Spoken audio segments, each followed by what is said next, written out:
From the Pasadena Media Center, good evening, and welcome to another edition of Arroyo Live. I'm Joe Carbonetta. Our program is produced by Pasadena Media to help enrich the community through informative and meaningful conversation. Remember, you can share your questions or comments with us anytime at arroyolive@pasadenamedia.org. Theater is widely considered to be one of the world's oldest forms of professional entertainment. Its origins trace back to the 6th century BC in ancient Greece, where a priest named Thespis engaged in dialogue with his chorus while they shared the stage, in effect becoming the first actor. Thespis would also go on to win the first theatrical award, taking the prize for the first competition for tragedy held in Athens in the year 534 BC. Since that time, performers of theater the world over proudly refer to themselves as thespians. And to this day, the theater, in its many forms, from comedy to drama to music and more, remains very popular. This evening, we speak with a few of the professionals who dedicate their livelihoods to bringing vision and imagination to life. Please join me for Arroyo Live.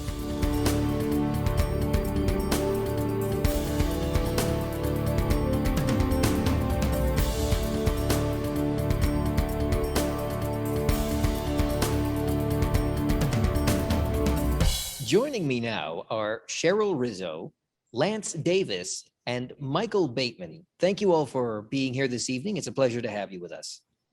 Thank you. Thank you. I'd like to take a moment to have each of you tell our viewers at home a little bit more about yourselves. Lance, if you don't mind, I'd like to begin with you. Well, my name's Lance Davis, and I'm the producing artistic director of Parson's Nose Theater here in Pasadena, and it's beginning its 21st season in Pasadena. My background, I've been an actor for way too long. I started out acting, I'm from Philadelphia, and then moved to St. Louis. Then I went to school, then I went to Minnesota, and I was a member of the Guthrie Theater up there for 5 years, which got me into classical theater in a big way. And then I moved to New York and met my wife, Mary, and she was an actress, and we came out to Los Angeles. And among doing things like Twin Peaks and stuff like that, we wanted to get back into theater. And I was doing some teaching, and I got devoted to bringing classical theater to the general audience. And after my years of experience doing that, is to make it more accessible. And so we started Parson's Nose Theater. And I conned a bunch of actor friends of mine from New York who had moved out here, who were also trained in classical theater and wanted to get back into live theater. And so we've been going for 20 years now, starting with with the Geffen, and then on our own, then at Lineage. And now we have our own theater on Holly and Marengo. And we've started the Parson's Nose Radio Theater because of COVID. Hi, I'm Cheryl Rizzo. I am the managing director of Boston Court Pasadena, which is located on Mentor. Most people will know it because it's right next to the Ice House and Social Security. That's how most people I figure out where we are. I've been at Boston Court for about 17 years in a various number of positions. But I had originally come from New Jersey, where I had also worked in New York City, working on Broadway, came out here eventually to work in a theater, did a little bit of theater here at Canon Theatricals, which is now a parking lot, sadly, in Beverly Hills, and then worked over at television for a little bit, because that's a thing you do in LA, and I did that for a little bit, worked with my boss at the time and Steve Martin in their production company, and then decided that TV is not really my thing, a little soul sucky. So I decided to come back to theater, and that's when I came to Boston Court, and I've been there ever since. Hi, I'm Michael Bateman, the managing director at A Noise Within Theatre, and we're on East Foothill Boulevard, across from the Hastings Ranch. That everybody knows, the Best Buy. That's the most popular thing over on our side of town. I've been with A Noise Within for 8 years. I got started in theatre playing a tomato in a Cub Scout play about a sandwich, and it's been downhill since then.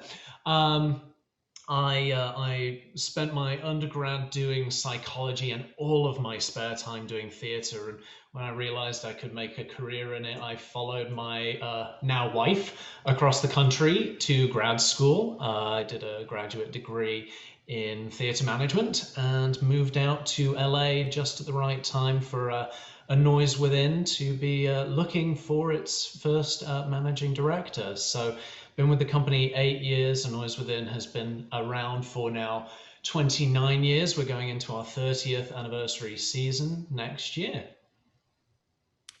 Well, it certainly sounds as though each of you is very, very accomplished and certainly very, very busy. Michael, I want to take just a moment to seize upon something you just mentioned in your answer there. You said you played a tomato. That was your first role. I found that interesting because historically I thought actors and tomatoes, they don't really get along that well. That's right. If you keep them on the stage, then they don't get thrown at you. Well, certainly the pandemic caused problems in just about every aspect of life. And obviously in the worst of it, we saw the shutdowns that basically had everybody staying at home. I'd like to open up this evening's discussions by asking each of you to reflect a little bit on what it was like to have to close down your respective theaters and basically watch the stage go dark. If you don't mind, I guess we'll go back in the same order just out of fairness. So Lance, again, I'm sorry to pick on you, but we'll start with you. Well, that's I'm from New Jersey. No, I was going to steal Cheryl's and Michael's answers. So this is really, it was shocking. We had just finished our production on, I think it was March 10th, of The Imaginary Invalid, of all things, by Molière, which is about disease. And we got the word. We had to cancel our production of Cymbeline. We had to cancel our fundraiser. We had to cancel a couple of new play readings we were going to do. We were in shock, and it was chaos and we spent a month discussing with the board and with the company what should we do, and that's when we knew we had thought about doing the kind of thing I had been doing, walking the dog and seeing people with their earphones in and listening to podcasts. And we had done a thing called Readers Theater for some time, based on, it's a form of theater that came out of the 20s and then was revived after World War II. It's bare bones theater. There's basically actor, script, and audience. And we had done this as Readers Theater. And I said, well, let's try this as radio theater. And we pivoted to that immediately, and then just monitored, as everyone else has, what the possibilities might be for opening in the fall. Or we had a member of the board at the time, Dr. Molina, who said, I don't think this is going to open up until at least a year. And we all went, no way, we'll be back in the fall. And we weren't. Cheryl, how about you? What was it like for you? Yeah, I mean, we have a little COVID sob story because we had a giant production of Sondheim's Passion open. We had done 4 previews, and we closed on the night of our $500 a ticket big fundraiser for the year, and could not perform that performance, and therefore never really opened the show.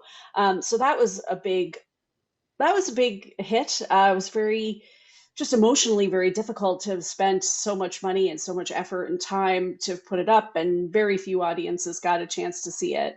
So that was sad. And we didn't have a whole lot planned for the rest of the year until the fall of 2020. Yeah, fall of 2020. And so in that way, we were a little bit lucky because we didn't have a spring show that we also had to cancel. We did have a lot of spring concerts that we had to cancel, which was unfortunate. But since the pandemic began, we have been trying to kind of honor those promises by doing some recording of concerts that we've made available. And we've been pushing people to maybe doing a parking lot performance, trying to just make sure that we honor those performances that we were not able to do.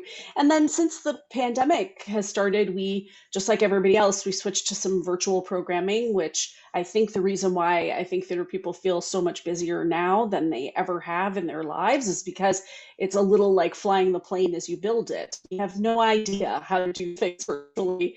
We don't know what is interesting to people. We have no data. And so we've spent a lot of time trying to figure out what people are interested in this format, and also still trying to help subscribers who really don't all understand this format, find a way to access it and enjoy it. It's been quite a journey. So, Michael, your thoughts on having to go dark? It's hard to think back that far. I'm surprised at Cheryl's recall, frankly, in terms of what was happening. It was painful. Yeah, so the weekend before, we had opened Alice in Wonderland, and we were we were getting ready for a student matinee performance of that show right after we'd opened. That Thursday morning, we canceled that student matinee. We serve about 18,000 students a year, and our education program is a huge portion of what we do as part of our mission. And that was the first thing. Some actors were on their way driving in. They hadn't seen the message, and we just had to turn them around and tell them to go home. By that Monday, we were all closed down. We too canceled our gala. We put that online really quick. And our education program was actually surprisingly agile and flexible as they went online first. So by the beginning of April, we had Facebook Live events and educational goings on. We had our professional development work happening online for teachers. We had a virtual summer camp, and the last year has been characterized by making just plan after plan after plan, and seeing, for us, the priority was being live as soon as we could be. And so we made plans. What if we can be live in December? What if we can be live in March? And all of that sort of fell by the wayside piece by piece. But we have been really fortunate this spring to film some performances in the space, in the theater, that we've been able to put out virtually. So 4K, 4 camera shoots, fully produced, and Alice in Wonderland is one of those. So it's really been nice to be able to bring it back for the audience that wasn't able to see it, and it feels kind of like we've come full circle a little bit in doing that. Well, Lance, I know in your response, you mentioned that there were early predictions that it would be a lengthy shutdown. And it sounds as though most of your facility was in denial or maybe hoping for the best. But for all of you, as the months dragged on, was there ever a sense that maybe things would never return to the normal we knew before the pandemic? Oh, yeah. Now, maybe we're romantic optimists, but I never thought that we'd never get back to it.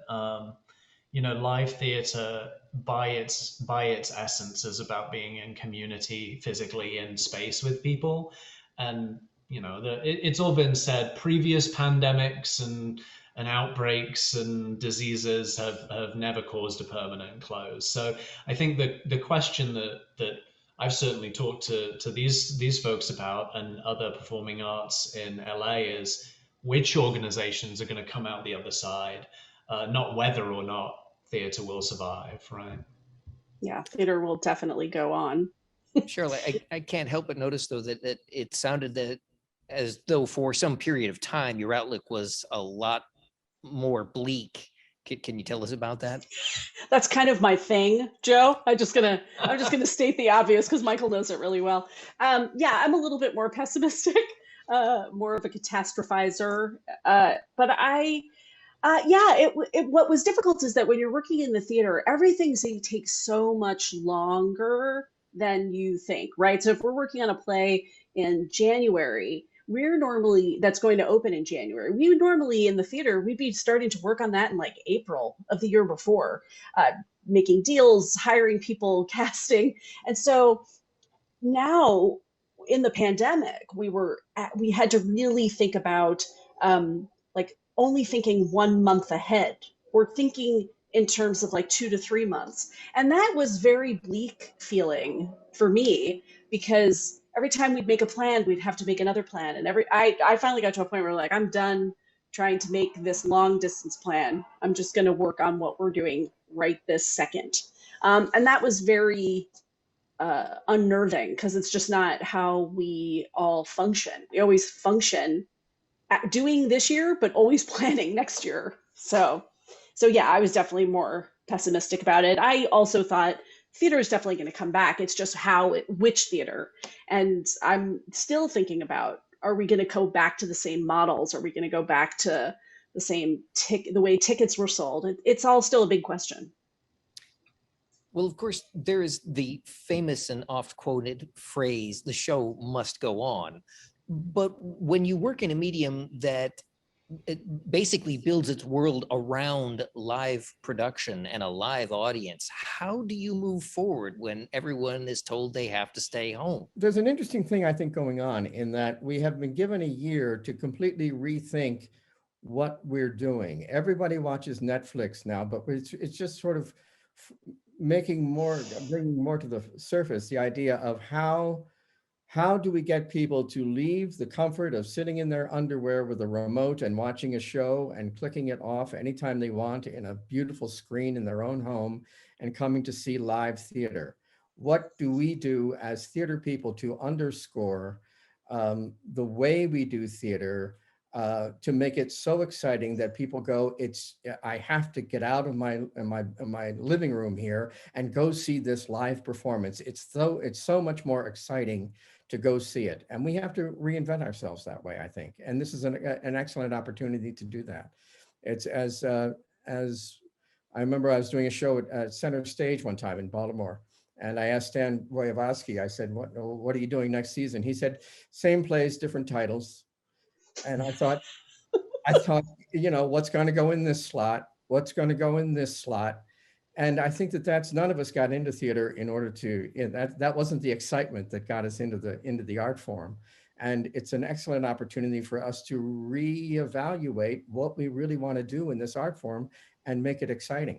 As Lance said, there's an opportunity to reevaluate how we work and what we do. And I think that goes for sort of the social justice element and the way that we take care of our artists and our people as well. Show must go on is useful as far as it goes in terms of getting ready to perform, but it doesn't leave room for people having to be in an emotional state in order to perform, for how things in the world might be happening, whether there's another shooting of a black man, right? Those kinds of things mean the show might not necessarily need to go on right then. So we also have to grapple with that as we come back, is focusing just as much on the well-being as we do on the art, I think. What can theater do that film and television can't? I think we have to reevaluate what is the unique opportunity that we have in theater, whether to move quickly, to address something quickly. How do we do that? It's a literate form. It's you can go deeper into thought in a play, and you're not bound by realism. So it's a great opportunity for us to reevaluate it as a unique art form. Yeah, I've come to realize that actually the role of the theater in the last year, what we've lived through, it really needs to focus more on community and neighborhood, and worrying less about, maybe doing some old classic or, reinventing a classic, which is what Boston Court would do. But really thinking about how can we be more of service to our neighborhood than maybe we have been in the past. So we've spent a lot of this year kind of taking the opportunity to analyze what we've been doing, what we want to do, what the mission is going to be. We've undergone some anti-racist training, extensive strategic planning. And I think that's, in the end, that has been very beneficial, even though it hasn't been, artistically the thing we would have been doing. But it gave us some time to do that, which I don't know how anybody would have made time for otherwise, Well, from the onset of the pandemic and the beginning of the lockdowns to this point now, where we're finally beginning to see some loosening of the restrictions, it's been 14 months. That certainly is a long time for any kind of production to be dark. So is it safe to say that there have been virtual productions in the interim? A lot, yeah, Oh, and like to many. varying degrees of success. I think everything from what Lance is talking about, the radio plays. We did an audio drama recently. Zoom plays where people sadly were still alone in their houses on screens together. To what we've been able to do recently in terms of filming together. I mean, that has been a huge balm for artists to be back in the room together, even though there's testing 3 times a week and all kinds of COVID protocols. I mean, for one show, for example, we spent over $10,000 on COVID tests for a cast. Wow. But the difference that it has made in terms of people's um, feeling and passion for the work is incredible, and I think we've got more of that to look forward to.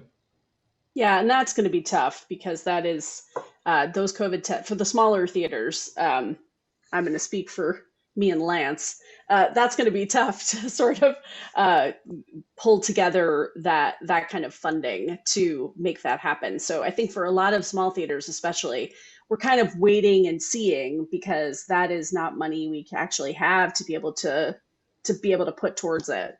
You know. Well, as I mentioned a little earlier, historically, the essence of the theater is the actor on stage performing in front of a live audience.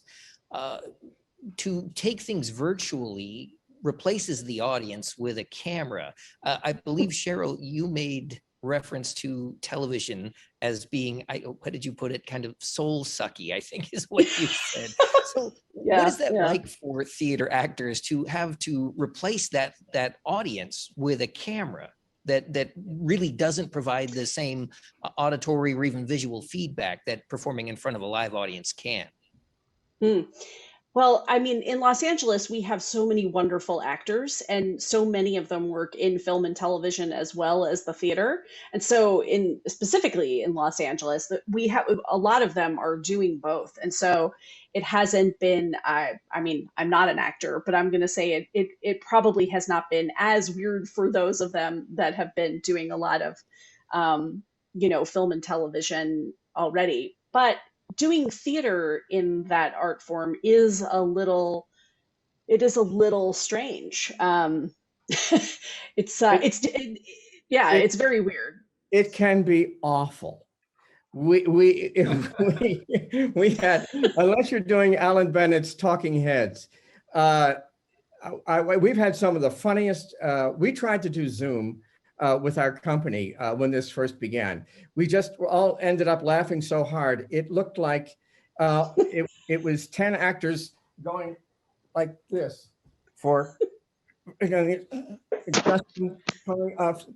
for for hours, and it looked like the opening to the Brady Bunch on acid, and that's when we decided to go to radio, because we just said, all right, you guys, you're not able to handle this. We're not able to handle this. Nobody knows this technology well enough. Let's just concentrate on the play.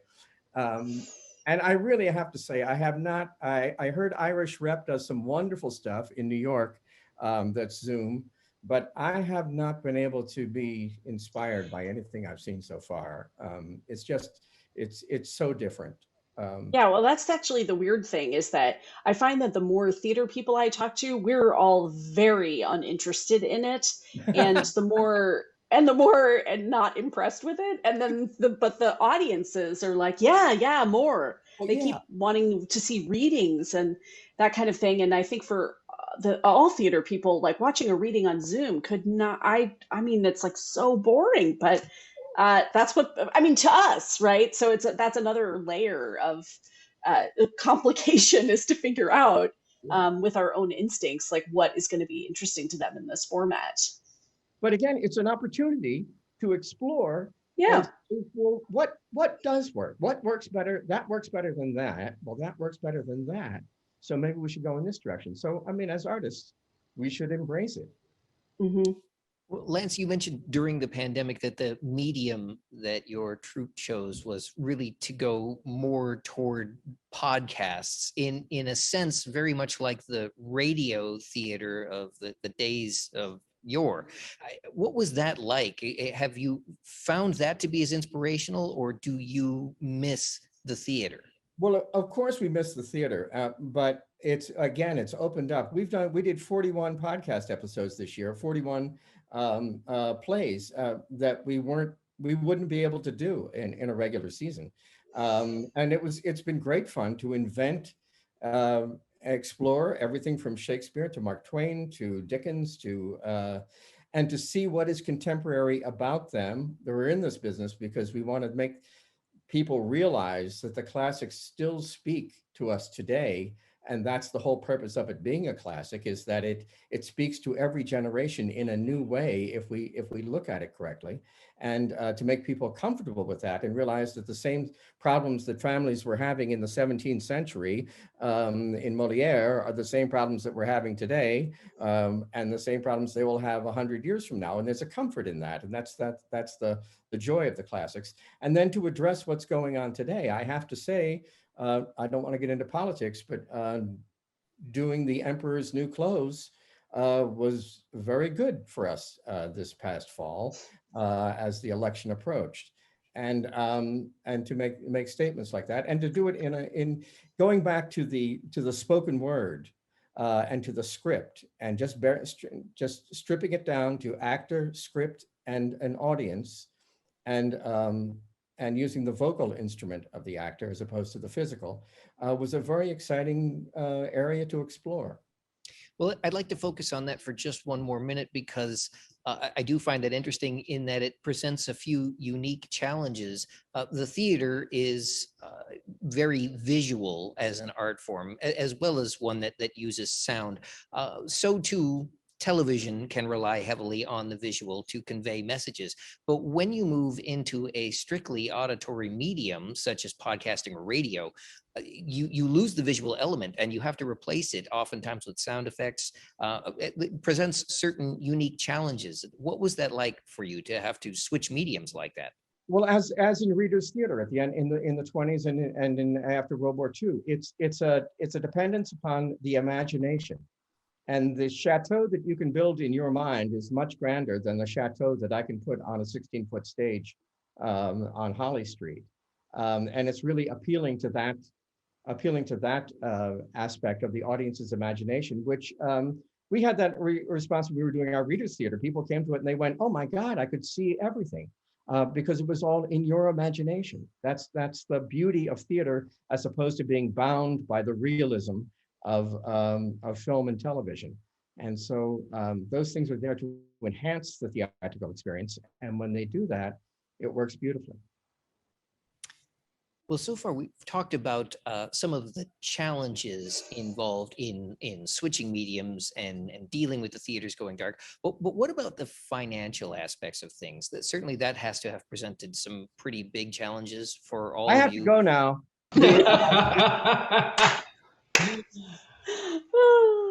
Michael, you go first. Oh, Michael.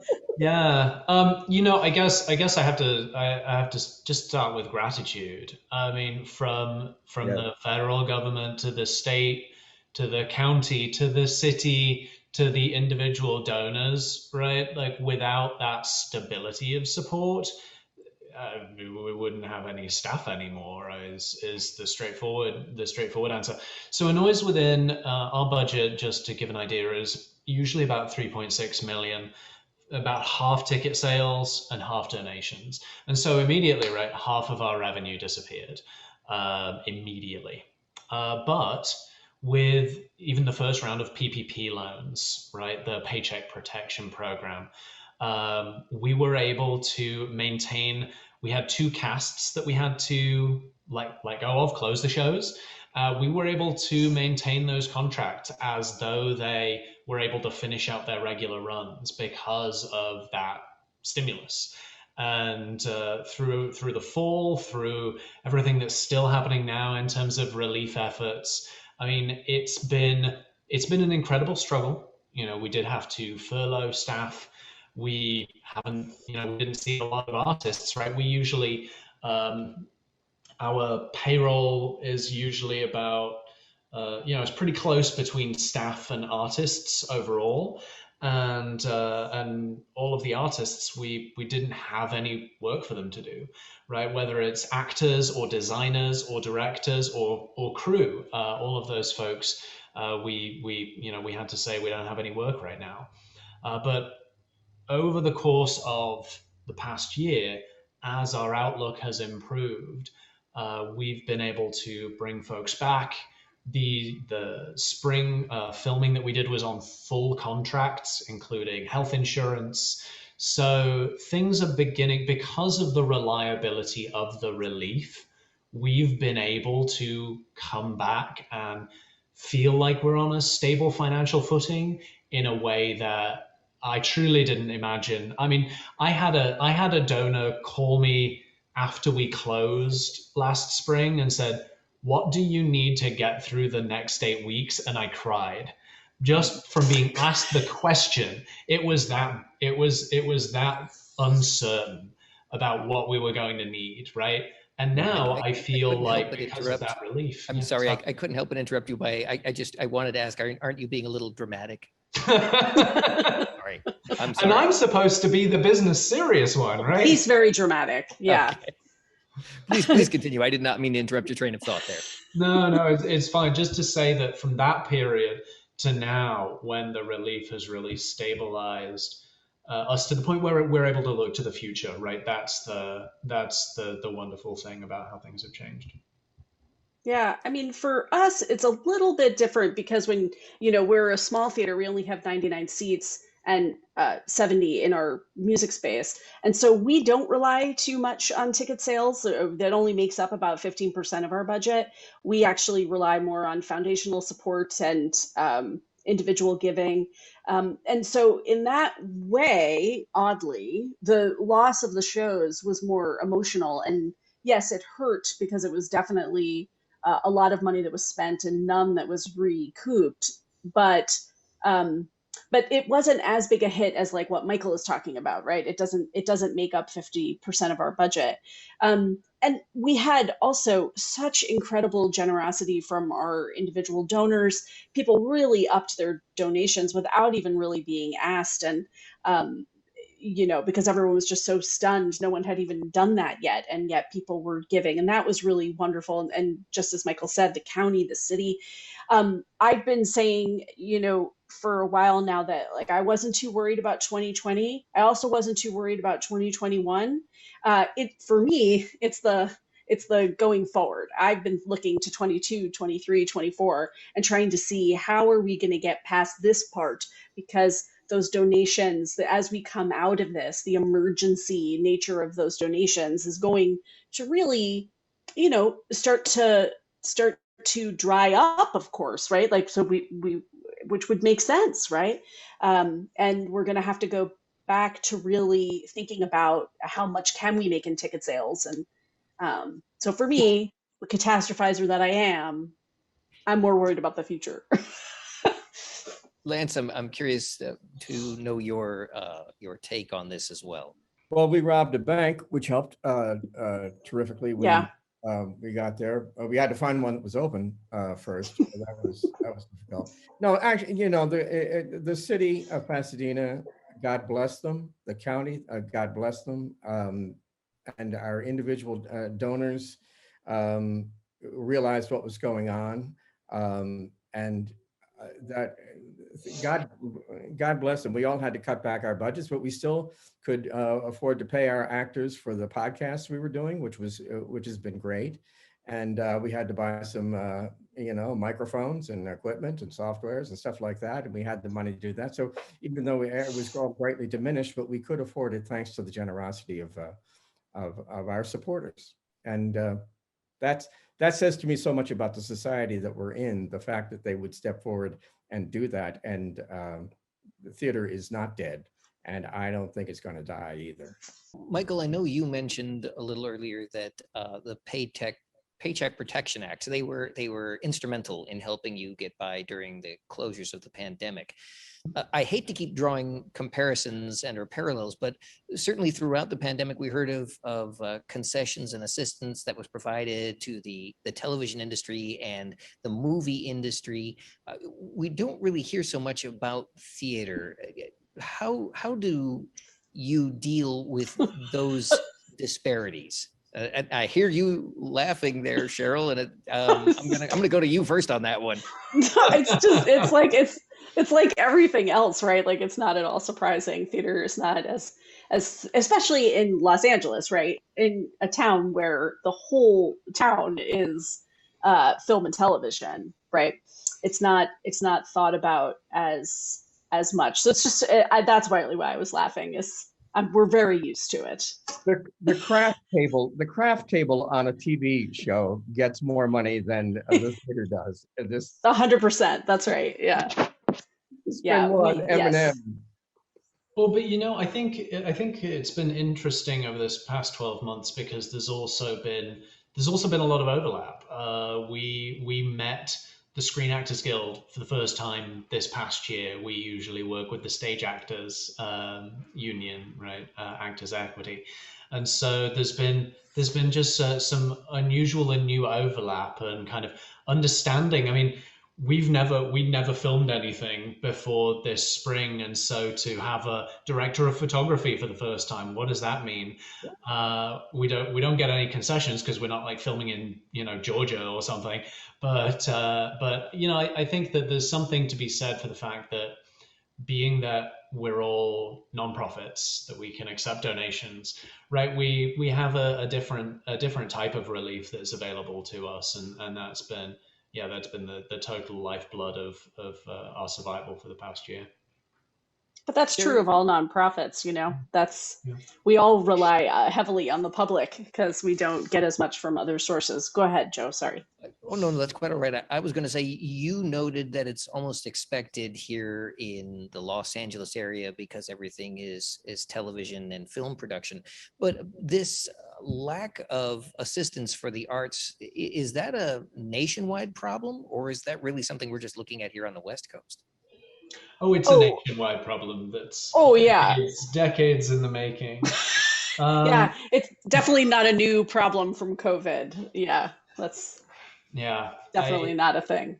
I think adjusted for inflation, the National Endowment for the Arts budget, which is about 155 million, I want to say, would be about 8 times its current size if it had kept up with inflation from the 80s. But and I keep saying this, and maybe one day somebody will listen. If the government supported theaters annually like it did this past year, we'd all be in a much better place, generally speaking. I have a whole rant on that. Yeah. One of the things that is just so challenging about theaters, and particularly in LA, is just a lack of capital, right? There's a lack of money to be able to do what the artists want to do. And so I think that kind of investment, if we were able to turn our attention to it at some point, could make a tremendous difference. I wonder how many people in this town, in television and film, Cheryl, you might know this, got their start in theater. Oh, I would say the vast majority of them, right? That's why you see a lot of film and television people go back to Broadway, right? They're like, oh yeah, I've made all my money and now I want to go back to my roots, right? Which is true. I mean, that's where we all get started. We've all acted in the high school play, and otherwise you wouldn't know that this medium even exists, right? It's been a long time problem. In England, at the UK, they got like a $1 billion stimulus at the beginning of COVID, like literally like $1 billion. And so it was like, that's like a smaller country too.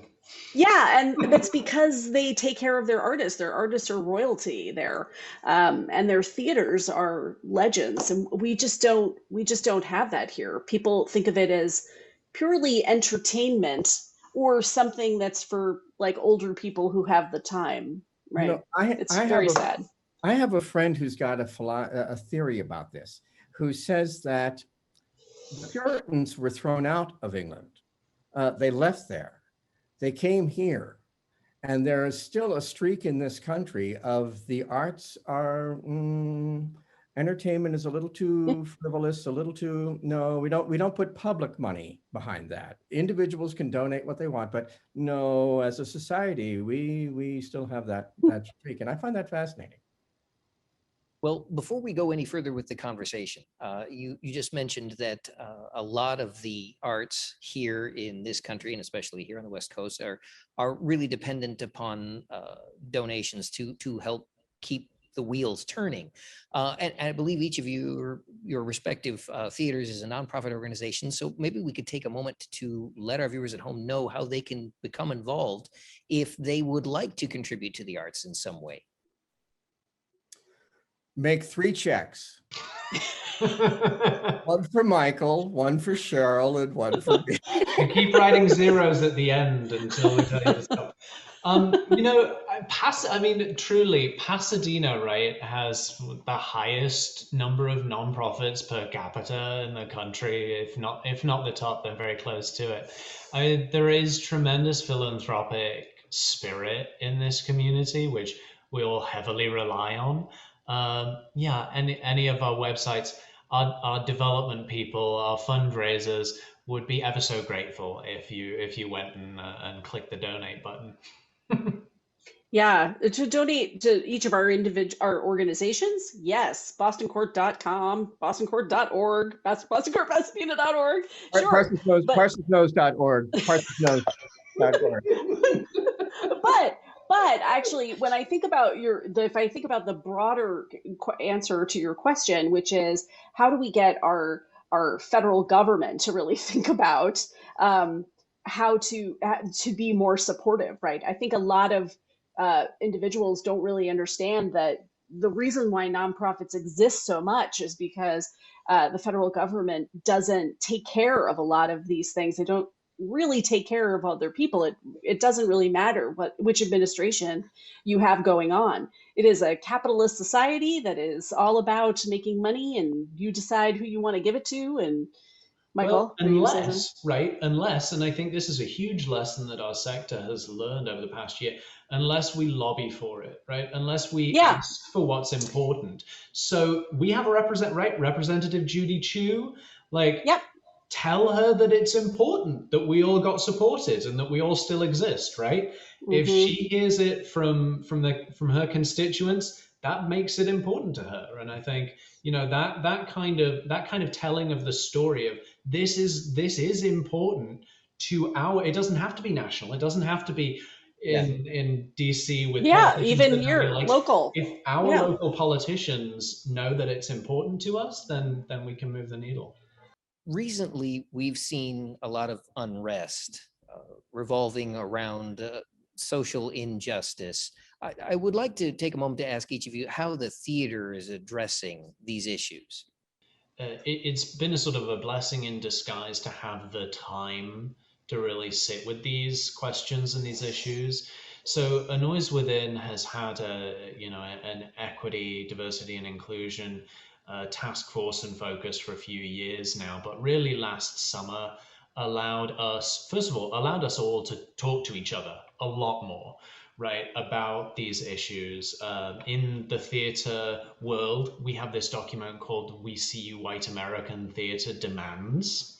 It's about 30 pages, written by some of our BIPOC colleagues, and it was just a gift to the field. And I've talked to folks in other arts and nonprofits industries that don't have anything like this, but it's a list of demands of how we can be better.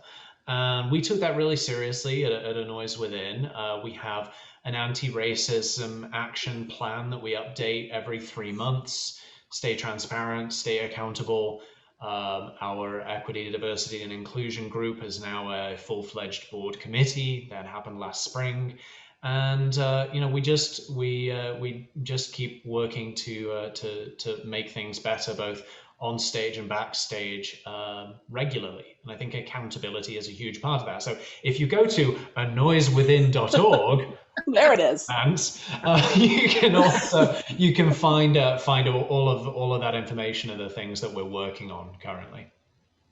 Yeah, I had mentioned earlier that we spent a lot of time sort of digging into this same topic. We also had a task force which became a full board committee, which was sort of in the planning anyway, but we were able to make that fully happen once we were able to have so many more conversations. And like I was saying earlier, I think that, theater no longer can really sit back and be considered entertainment. I think we also have to play a role in this social justice movement because we have a platform. It's a small platform, but we have a platform. And the demands were, as Michael said, kind of like we try to think of them as a love letter to the arts, right? Because it is a gift to really know how to respond. And we at Boston Court really went through them. We took a 2-hour meeting every week with the entire staff for about 4 months and really figured out, like, what are we already doing? What can we afford to do? What can we do this year? What can we do after pandemic?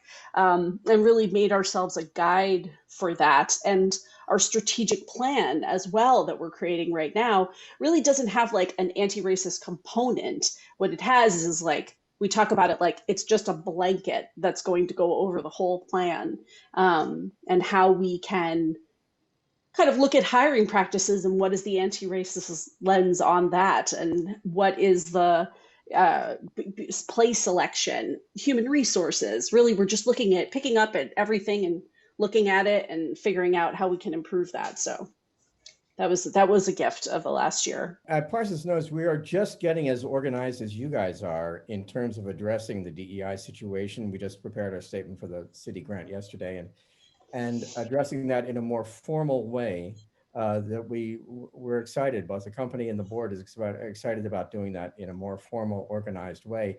There's an interesting phenomenon that theater has always been concerned with the other, the concept of the other.